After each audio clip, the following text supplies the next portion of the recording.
문재인 대통령과 도널드 트럼프 미국 대통령이 어제 전화통화에서 한미 미사일 지침을 한국이 희망하는 수준으로 개정한다는 원칙에 합의했습니다. 네, 미사일 탄도 중량을 확대하는 방향으로 양국 국방 당국의 조율이 이뤄질 전망입니다. 김보건 기자입니다.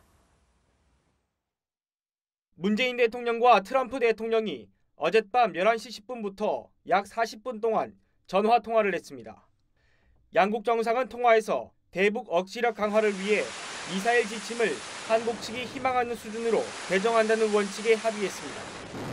현재 사거리 800km에 500kg으로 제한된 미사일의 탄도 중량이 최대한 확대될 전망입니다. 청와대는 서면 브리핑을 통해 북한의 위협에 대응하고자 대한민국의 국방력을 강화하는 것이 필요하다는 데 인식을 같이 했다고 밝혔습니다. 문 대통령은 북한 미사일 발사는 유엔 안보리 결의 위반이자 영내 긴장을 고조시키는 엄중한 도발이라며 미국의 신속한 전략자산 전개로 굳건한 연합방위 태세를 보여주고 안보리가 규탄 성명을 발표하는데 양국이 보인 공조를 높이 평가했습니다. 트럼프 대통령은 북한의 계속되는 도발에 단호하게 대응하면서 북한에 강력하고 분명한 메시지를 전달하는 게 중요하다고 강조했습니다. 두 정상의 통화는 지난달 초 북한의 ICBM급 도발 관련 통화에 이어 25일 만입니다. 문 대통령은 또 13년 만에 강력한 허리케인 하비로 미국 남부 지역에 막대한 피해가 발생한 데 심심한 위로의 뜻도 전했습니다. TV조선 김보건입니다. 오늘의 정치 사회 현안 전문가 네 분과 짚어보겠습니다. 네, 김정봉 한중대 석좌 교수, 김종래 충남대 특임 교수, 김현성 민주연구원 부원장, 장성호 건국대 행정대학원장 나오셨습니다. 안녕하십니까? 네, 안녕하십니까? 안녕하세요. 네, 안녕하세요. 북한은 ICBM과 SLBM 개발을 완료할 때까지 시험 발사를 지속적으로 할 것으로 예상됩니다. 이와 함께 후구 정권 수립일 등을 계기로 추가 도발을 할 가능성이 있으며 그런 한도에 대해서는 제한을 두지 말고 해야 된다라고 하는 그런 방향으로 가고 있습니다.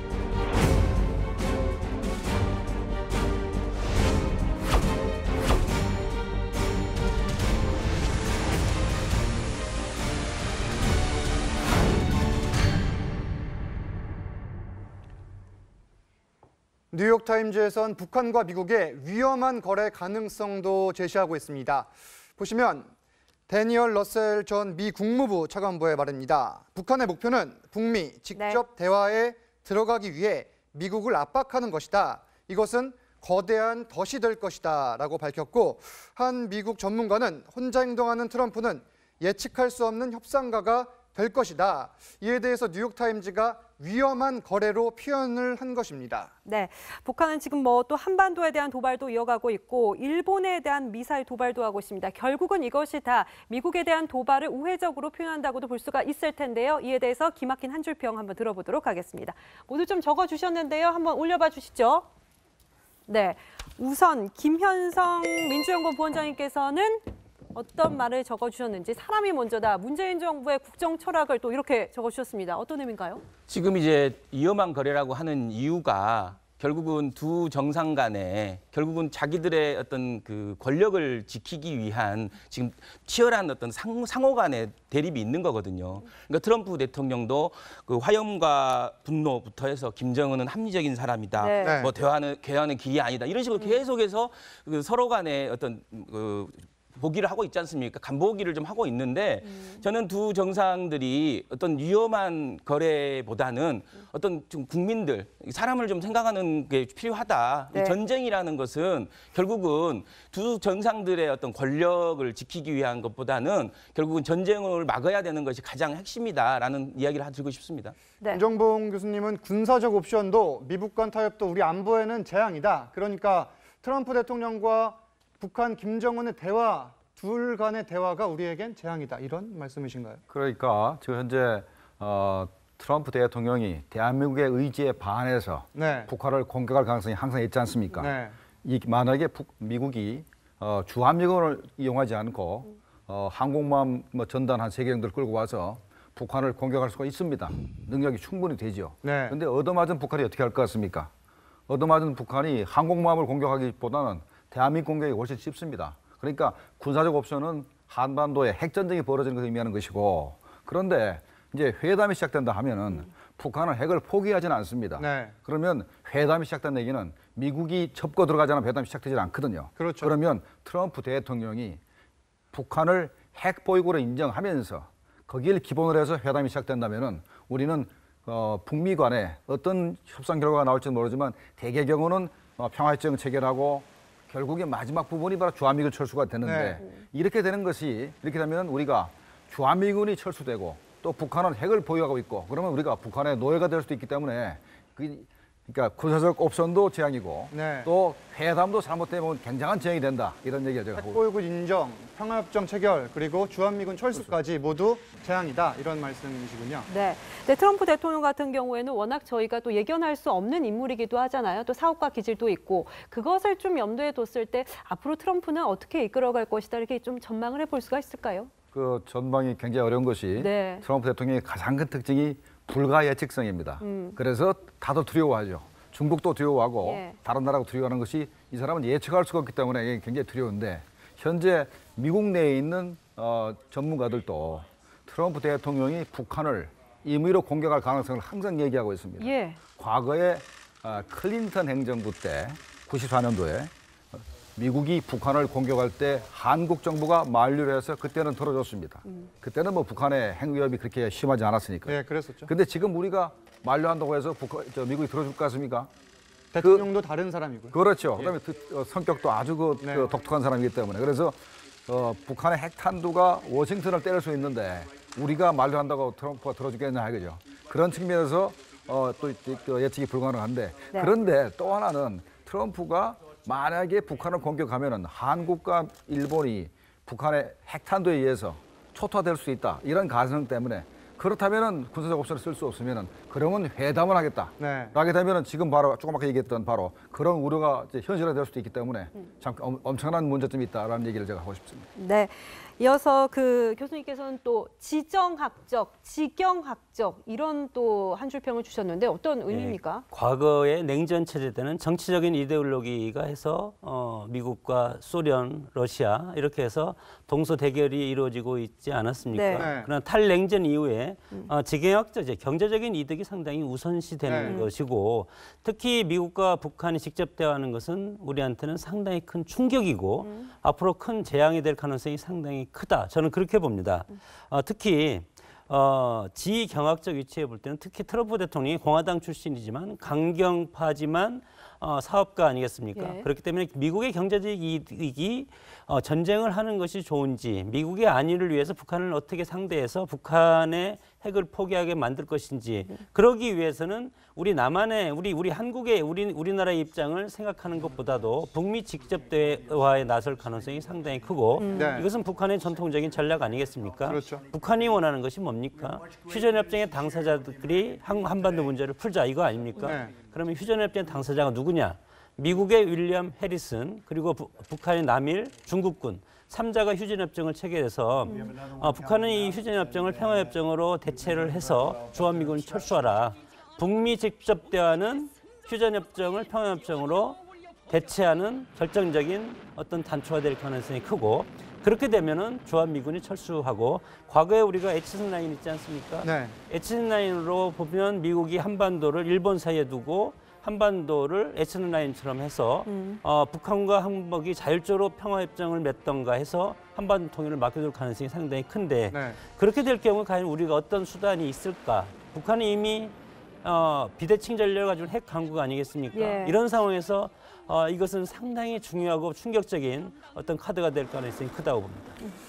김 교수님은 보면은 한국인 다리 긁어주는 NYT, 그러니까 뉴욕타임즈에서 우리 국민들, 우리 정부의 마음속을 잘 읽고 있다 이런 말씀이신가요? 그렇죠. 그러니까 전문 용어를 쓰지 않고 저는 그럴 만한 능력도 없습니다만은 북한 문제와 우리나라 이 미사일 핵무기 문제를 보면은 북한은 말과 행동이 있어요. 말이 있으면 행동이 있고 행동을 하면은 그걸 또 보완하는 말들이 있어요.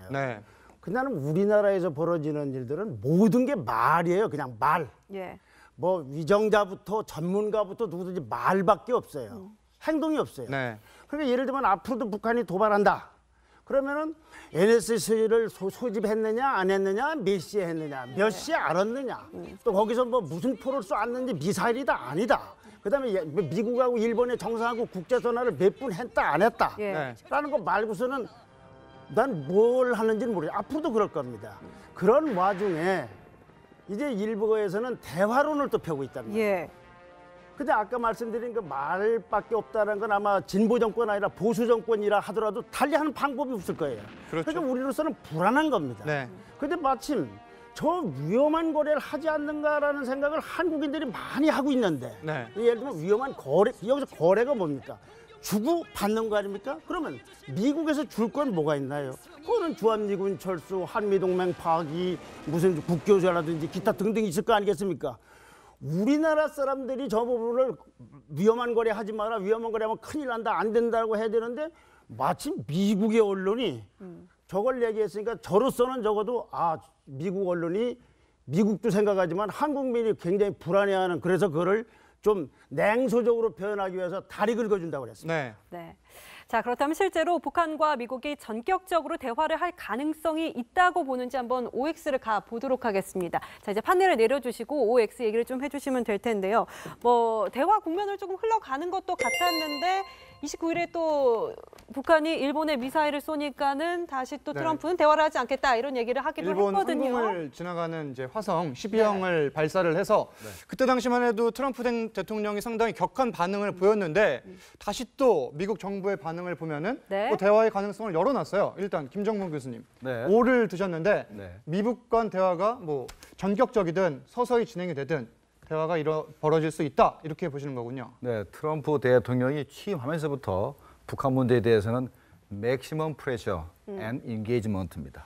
그러니까 최대한 압박을 가한다. 그 압박은 경제적이고 군사적인 것인데 그러나 그 자체가 목적이 아니고 대화가 목적이다 라고 얘기했기 때문에 대화는 할 겁니다. 하는데 어느 시점에 하느냐 하는 게 부분인데 그쵸? 일단은 군사적인 그 압박을 조금 더 할 것 같아요. 그래서 앞으로 아마 9월, 10월 이 두 달 정도 간에 또 한 번 금년 3, 4월에 쳤던 그 위기설이 또 나타날 겁니다.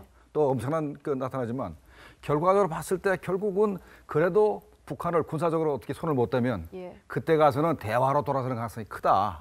그래서 아까 뉴욕 타임즈에 나왔던 바로 그런 얘기들이 현실에 될 가능성이 항상 있다. 우리가 좀 경계해야 된다.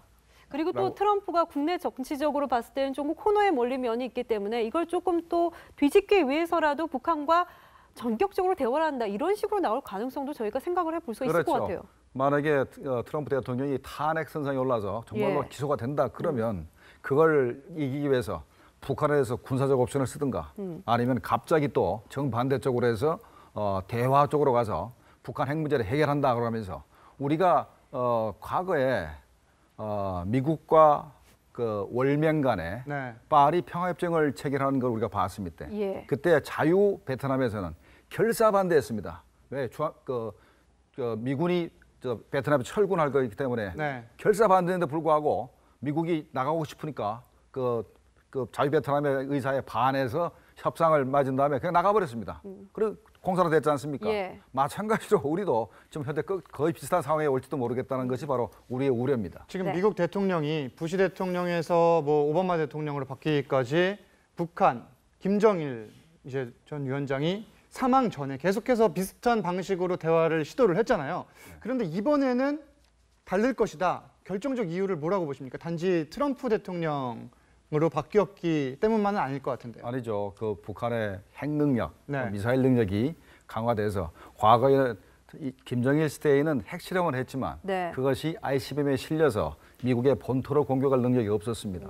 그런데 이제 미국에서는 내년 정도면은 완벽하게 북한이 핵탄두를 ICBM에 실어서 미국을 공격할 능력을 갖춘다라고 평가하고 있기 때문에 미국이 가진 시간은 1년밖에 남지 않았습니다. 그래서 앞으로 1년간이 한반도의 최고의 위기가 될 것이라는 것이 객관적인 평가를 할 수 있겠습니다. 네, 저희가 트럼프 대통령과 북한이 대화를 할 것이냐 안 할 것이냐 이런 질문을 드렸는데 세 분이 지금 대화를 할 것 같다라는 의견을 주셨거든요. 반대 의견 나중에 들어보기로 하고 우선 부원장님 어떤 이유 때문에 조금 북한과 트럼프가 대화를 할 거라고 지금 예측을 하시는 겁니까? 남북 문제, 북미 문제는 오늘 내일의 문제가 아니고 이미 몇십 년 동안 이어왔던 얘기예요. 그리고 북한의 의도는 너무나 분명하죠. 본인들의 체제를 인정받고 싶은 거고 네.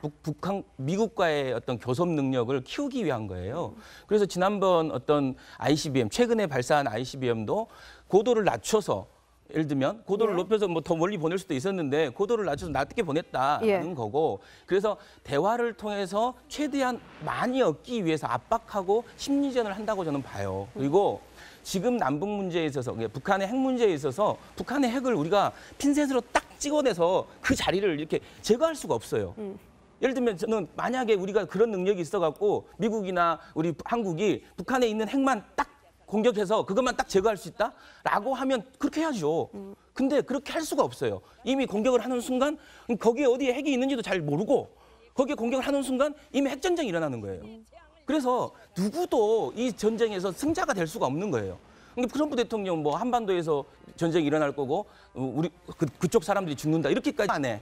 상호 간의 협상력을 극대화하기 위한 지금은 어떤 그 시점이다. 그리고 이미 물밑에서 만나고 있을 수도 있다라고 봐요. 김 교수님도 지금 오를 드셨는데 사실 뭐 북미 간 채널이 완전히 죽어 있는 건 아니에요. 뭐 뉴욕에서도 물론이죠. 언제든 벌어질 수가 있는 상황인 건데 왜 오를 드셨습니까? 저거는 말하자면 대화를 해서 문제를 풀기 위해서도 대화를 일단 할 것이고 아니면 그야말로 군사 행동을 하기 위한 전 단계로도 할지 모르지 않습니까? 그런데 저만 그렇게 생각하는 게 아니라 바로 미국에서 MIT가 벌써 위험한 거래를 하고 있고 또 한 분은 트럼프 대통령은 예측할 수 없는 혁상가가 될 거라고 미국에서도 그렇게 생각을 하고 있는 분들이 나왔지 않습니까? 그러니까 저로서도 상식적으로 보면 대화는 할 거다라고 예측을 하는 게 옳지 않나 그런 생각이 듭니다. 네, 장성호 원장님은 유일하게 대화 안 할 거다 이렇게 말씀해 주셨어요. 제가 대화를 하지 않는다는 것은 공식적인 회담이라든가 대화가 없다는 것이고 물론 대사를 통한 특사를 통한 대화는 할 겁니다. 너희들 이것을 포기하지 않으면 우리가 공격을 하겠다. 우리의 자유권 차원에서 북한 정권을 무너뜨릴 수밖에 없다. 이런 식으로 압박은 지금 언론을 통해서 지금 계속적으로 하고 있지 않습니까? 다만 지금 북한에 대해서 대화를 트럼프 대통령과 김정은이 만났다 하면은 서로 주고받아야 됩니다. 미국은 군사 최강대국 아니겠습니까? 그러나 북한이 핵을 포기하든가 아니면 한미동맹 체제에서 우리를 무시하고 주한미군을 철수하든가 이런 양당 간의 결단을 내려야만이 북한 핵을 해결하든가 북한 문제를 해결하는 단초가 되지 않겠습니까? 그러니까 북한의 요구 뭐 하나를 받을 준비가 돼야 대화 테이블에 앉을 수 있다 이런 설명. 현실적으로는 대화를 해도 북한이 핵을 포기할 가능성은 저는 전혀 없다고 봅니다. 다만 미국을 이렇게 위협을 함으로써 체제를 안정화시키고 그리고 동북아시아에서 본인들이 북한이 이거의 중심에 서기 위한 그런 어떤 전략이고 이 뒤에는 저는 중국이 있기 때문에 북한이 북미 직접 대화를 한다고 하더라도 미국이 원하는 것을 전혀 들어주지 않을 것이다. 이런 상황에서 이것을 아는데 미국이 선뜻 북한의 손을 내밀어서 대화를 한다? 그러면 나중에 남는 것이 없는데 저는 암묵적인 대화는 하겠지만 공개적인 대화는 어렵다. 그렇게 판단합니다. 네. 김정봉 교수님 가시기 전에 마지막으로 질문 하나 좀 더 드리도록 하겠습니다. 9월 9일이 이제 북한의 건국 기념일이잖아요. 항상 뭐 당일날 도발을 하지 않습니다만 그 전후에서 북한은 도발을 항상 해왔습니다. 이번에도 지금 계속해서 도발이 이어지고 있는 상황이고 이것이 또 9월까지 계속 이어질 거라고 보십니까? 네, 제가 이제 설명을 드릴 거는 사실 9월 9일이 중요한 게 아니고 북한은 핵실험을 하거나 미사일 능력을 더 개발하는 게 더 중요합니다. 근데 마침 9월 9일을 핑계 삼아서 그때 해가지고 자기네 정권 창건일을 이렇게 좀 돋보이게 하려고 하는 것인데 9월 9일이 중요한 게 아니고 북한이 현재 핵무기를 개발한 단계에서 어느 단계에 와 있느냐 그게 기술적인 진전이 더 중요하기 때문에 9월 9일을 무사히 넘겼다 해서 우리가 안심할 수 있는 그런 상황 아니다고 보고 현재 미국한테 북한이 충분히 협박을 했다고 북한은 판단하지 않습니다. 지난번에 일본을 넘겨서 화성 12형을 쐈지 않습니까? 예. 그때 김정은이가 뭐라 했습니까? 앞으로도 태평양에다가 계속해서 쏘겠다 그랬지 않습니까? 예. 그래서 그 얘기는 아직도 아까 맥시멈 프레셔가 미국의 전유물이 아닙니다. 북한도 맥시멈 프레셔를 쓰는 거죠. 그래서 미국을 더 압박을 해야 미국이 결국은 협상탑에 나올 거다 해서 끊임없이 그 도발을 할 겁니다. 네. 그래서 미국이 굴복할 때까지 도박할 테니까 아마도 뭐 9월 9일이 될지 아니 10월 10일이 될지 모르지만 조만간에 또 한 번 큰 도발을 할 가능성이 있습니다. 뭐 미국 정부든 우리 정부든 외신이든 북한의 대륙간 탄도미사일 발사 능력이 완성이 됐다 이런 표현을 할 때까지 도발을 할 것으로 보시는 거네요. 맞습니다. 국정원에서 그런 얘기를 했지만은 충분히 자기 능력을 보여줘가지고 미국이 더 이상 협상 테이블에 나올 수밖에 없다고 네. 판단될 때까지 계속해서 도발을 할 겁니다. 네. 네, 김정봉 한중대 석좌 교수님 말씀은 여기까지 듣겠습니다. 네, 고맙습니다.